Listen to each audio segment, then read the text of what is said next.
Podcast, el programa que rompe las cadenas de la ignorancia. Te dejo con el podcast. Hola amigos, buen día, buenas tardes o buenas noches, según sea el caso. Les habla el Vasco DG y en este primer programa yo los quiero invitar a todos aquellos que les guste la historia, la política, la filosofía, porque van a obtener muchos conocimientos, especialmente los más jóvenes, y datos justos y concretos que los van a ayudar de alguna manera en un tiempo cortito a comprender datos profundos de nuestra realidad cotidiana. Bueno, en este primer programa yo les voy a hablar del cristianismo, la fundación del cristianismo, en qué año, cuáles fueron las razones, quién lo fundó, por qué y todo eso. Bueno, entonces, sin más abreviaciones, vamos a comenzar. El cristianismo propiamente dicho fue presentado en el concilio de Nicea del año 325 después de Cristo por Constantino I, que era emperador de Roma. Constantino había nacido en el año 272 de nuestra era, ¿sí? O después de Cristo, como prefieran ustedes, y muere en el 337 de nuestra era. Su mamá se llamaba Helena, nació en el 246, ¿sí? Y muere en el 330, o sea, tendría unos 30 y pico de años cuando lo tuvo Constantino. Por supuesto que era la emperatriz, ¿sí? Que le decían Santa Elena, el pueblo le decía Santa Elena, porque ella fue la precursora de todo esto que hizo el hijo, en lo que era más que nada un pensamiento sectario con raíz judaísta, ¿no? O israelita o hebrea, ¿no? Como lo quieran llamar. Era algo muy primitivo. Tengamos en cuenta que en esa época, estamos hablando del siglo IV, ¿sí? Estamos hablando del año 340 para centrarnos, la realidad es que el mundo era politeísta, ¿sí? Habían pocos países, pocas naciones, en ese momento naciones, que tenían un solo dios que ocupaba todos los cargos de los demás dioses de los cultos politeístas, que era básicamente las tierras palestinas, donde hoy se ubica la ciudad de Israel. Helena era esposa de Constantino Cloro, que un chistonto no tiene nada que ver con la lavandina, y que nacía por allá por el año 250 y moriría en el 306 de nuestra era. Por supuesto, era emperador, igual que su esposa y como lo fue su hijo. De sus abuelos, tanto del abuelo materno como del abuelo paterno, no se sabe nada, por lo que bien pudo haber sido alguna persona de la nobleza romana o no. Tengamos en cuenta que Roma, en una época anterior a la de ellos, fue saqueada por los diversos reyes del norte, ¿sí? Que pertenecían a distintas tribus, distintas agrupaciones seminómadas, algunas asentadas. Eran poblaciones guerreras, básicamente, politeístas, agrupaciones tribales. La mayoría no tenían rey, porque tenían solamente un jefe de tribu, ¿no? Que organizaba a todas las tribus que componían a ese pueblo. Bien, entonces, no se sabe quiénes eran los abuelos de este Constantino, no se sabe de dónde vienen ni de dónde salió su linaje. ¿Está claro? Bien, podríamos decir que es una casualidad que haya sido hasta emperador. Pero bueno, eso ya lo expliqué antes, no hay datos. La legalización del cristianismo, la legalización, no olvidemos que en aquella época el Imperio Romano, como ya lo describe la palabra, abarcaba la totalidad de territorios que comprendían al norte de Roma, hasta donde llegaban sus fronteras. Estamos hablando de Italia, estamos hablando de España, ¿sí? La mayor parte de España, Francia, Alemania, estamos hablando todo lo que es Europa occidental. Esa era la pertenencia del Imperio Romano de ese momento. Todos esos territorios que estaban bajo el Imperio Romano, obviamente estaban fiscalizados y hacían caso a la ley romana, que obviamente era una ley escrita y estipulada como las leyes que tenemos hoy en día nosotros en la actualidad. Entonces, este pensamiento, que era un pensamiento, el pensamiento cristiano, que provenía de los sectarismos del judaísmo, fue legalizado por Constantino con un edicto. Un edicto es una ley, que fue llamado el Edicto de Milán del año 1313. Perdón, del año 313, no 1313, del año 313, de nuestra era. Acá, el formato del culto que él forma en ese edicto es patriarcal. ¿Cuál fue el motivo para que sea patriarcal? No es porque Noé era patriarca, Abraham era patriarca y Moisés era patriarca. No.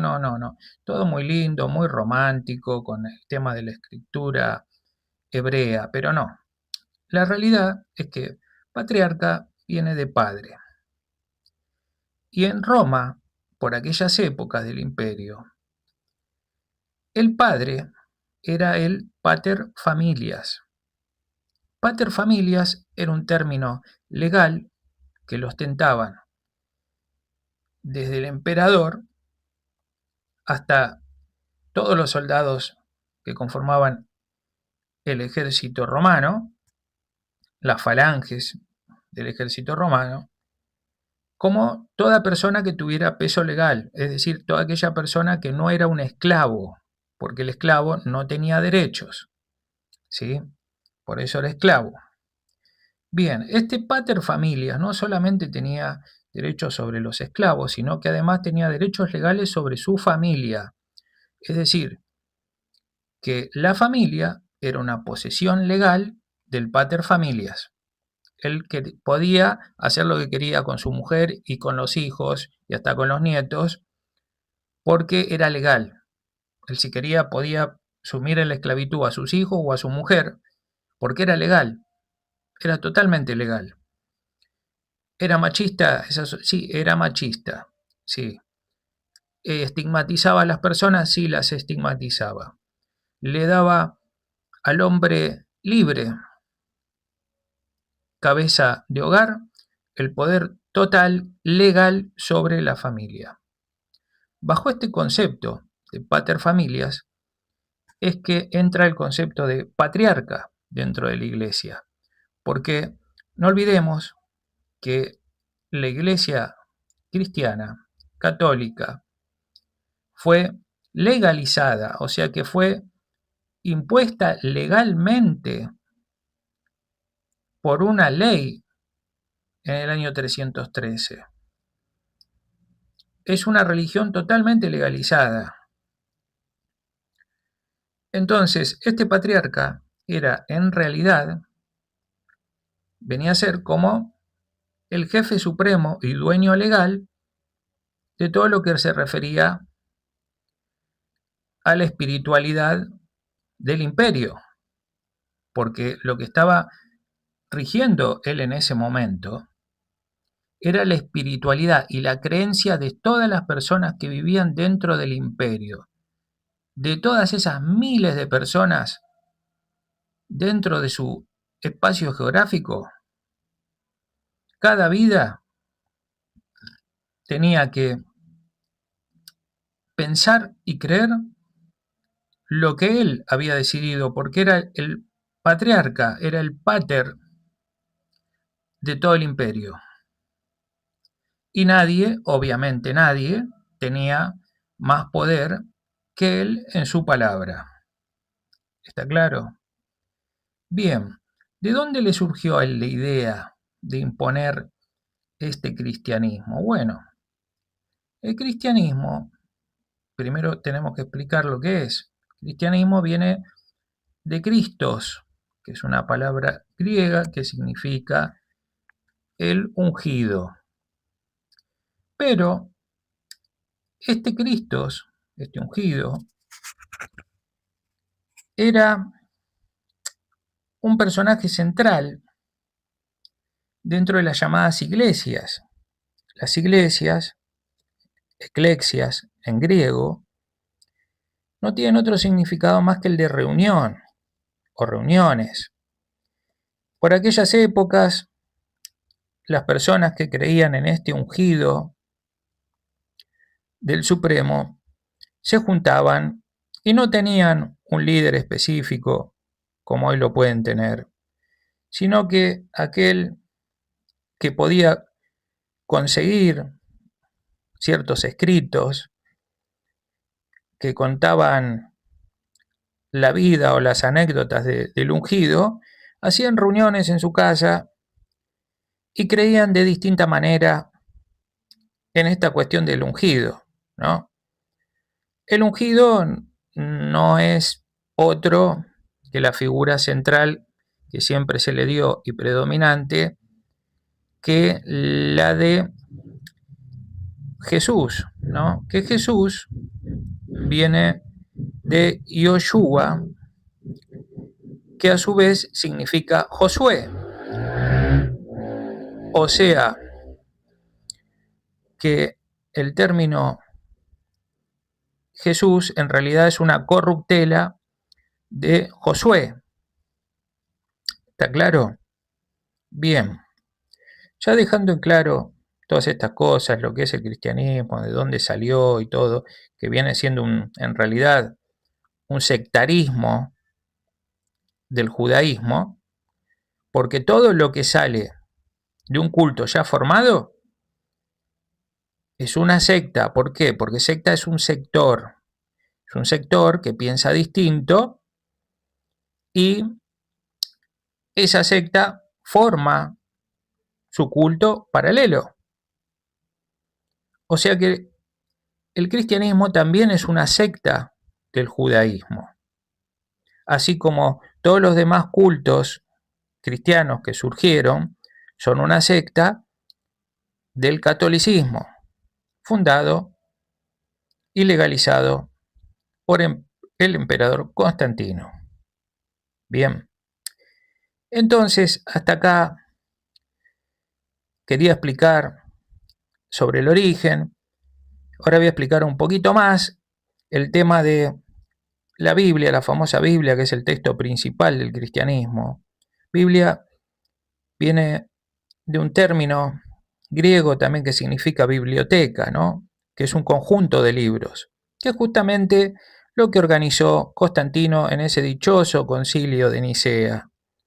Está claro, estaban todos esos viejecitos, la gente mayor sentada con sus manuscritos, cada uno tenía el de Pedro, el otro tenía el de Juan y así sucesivamente, así como habían otros que tenían otros manuscritos y le dijeron, no, muchacho, eh, acá lo tuyo no sirve, vos tenés que creer en lo que trajo Miguelito y tenés que creer en lo mismo que él porque si no sos un hereje y nosotros los herejes no los queremos y los metemos presos. Todos los herejes van presos. Entonces vos tenés que pensar como nosotros porque yo ya legalicé esto ya está legalizado, ya es un culto y es por ley. Y si vos crees otra cosa, yo te tengo que poner preso. Esa era la política conservadora que usaba Constantino para convencer a la masa de que no crean lo que ellos querían creer, sino que crean en lo que tenían que creer por ley. Era obviamente una imposición como todo lo romano de esa época oscura y tan lejana hoy de nuestros tiempos, ¿no? En el siglo XXI como estamos hoy, ya no en el albor, sino que ya recorriéndolo con toda la tecnología que tenemos incluso, ¿sí? Entonces, la famosa Biblia del cristianismo es un libro construido con un conjunto de libros que tenían de forma individual distintas personas en distintos territorios de la Europa romana. Hubieron muchísimos que se dejaron, que se perdieron, que los quemaron, que los tienen escondidos, muchísimos textos. Porque ¿qué pasa? Todo lo que contradiga o sea distinto de la enseñanza que ellos quieren dejar, la tienen que poner a un costado. Porque nada puede contradecir a su dogma, porque ellos lo que crearon es un dogma, y un dogma es una regla, y una regla es una ley. Y como ellos están legalizados por ley, todo aquello que conforma su culto es una ley. De ahí la idea de pecado. Vieron que hablan del famoso pecado, esto es pecado, el otro es pecado. Bueno, pecado es un crimen espiritual, ni más ni menos. Cosa que obviamente no existe, porque cuando dicen un niño nace con pecado, ¿cómo pudo pecar un niño si no tiene ni idea de lo que está haciendo? Entonces ya la idea misma del pecado no tiene sentido y no tiene aplicación, porque una persona se la condena por lo que hizo, no porque nació. Ninguna persona, ¿en qué cabeza cabe hoy en el siglo XXI que se condene a una persona por algo que no hizo? Simplemente por el hecho de nacer ya estaba condenado. Bueno, eso tiene mucho que ver con la figura del pater familias, la figura del esclavismo y del valor esclavista que tenía la familia. Que la familia era simplemente una mera agrupación de esclavos, desde la esposa hasta los hijos. Entonces ahí está toda la explicación del pecado. Ahí es donde cierra todo. Es un culto patriarcal, legal, judicializado y que penalizaba al que pensaba diferente. Y eso llega hasta hoy en día. Ustedes fíjense que la mayoría de los cristianos no ha leído nunca la Biblia al completo, no la ha examinado, y si la examina se va a dar cuenta que es totalmente dispar y que choca casi siempre lo que piensa uno con lo que piensa el otro. Y que además, les digo esto, desde aquella época del año 300, la familia no se instruía porque no importaba que se instruyeran, porque lo único que importaba era el pater familias, y siguió así hasta inicios del siglo XX la población mundial analfabeta. Es decir, que creían en lo que les decía el cura, porque estaban obligados, porque si no, era la amenaza legal de naciste en pecado y te vas al infierno. ¿Está claro? O sea, está clarísimo que lo que me hace mal y lo que me esclaviza, lo que me ata, no es un pecado, no es la iglesia hoy en día, sino que es la ignorancia. Eso es lo que realmente esclaviza. Hoy en día sabemos entonces que el cristianismo está asociado al poder y está asociado a la élite de las personas, a todos aquellos que acumulaban el poder y dominio mundial. Hoy en día las religiones no son eso, se han transformado, se han rediseñado y se han reprogramado para servir como una ayuda espiritual. Más allá de aquella gente loca que se pone con sus fanatismos a querer convencer al otro de cosas que ni siquiera ella ha visto, ni oído, ni siquiera ha vivido y no va a vivir. Entonces, reflexionemos sobre eso, dejemos a cada uno con sus fantasías, que cada uno crea lo que quiera sin molestar a nadie, y tener distintos tipos de culto no es iniciar una guerra o pelear como se hizo siempre, sino es buscar la divinidad dentro de nosotros y dentro de los demás y agradecerle a la naturaleza por estar vivo, por un día más de vida y que haya paz. Así que bueno, ya le doy gracias a los que escucharon hasta acá y los invito a que sigan en el próximo programa.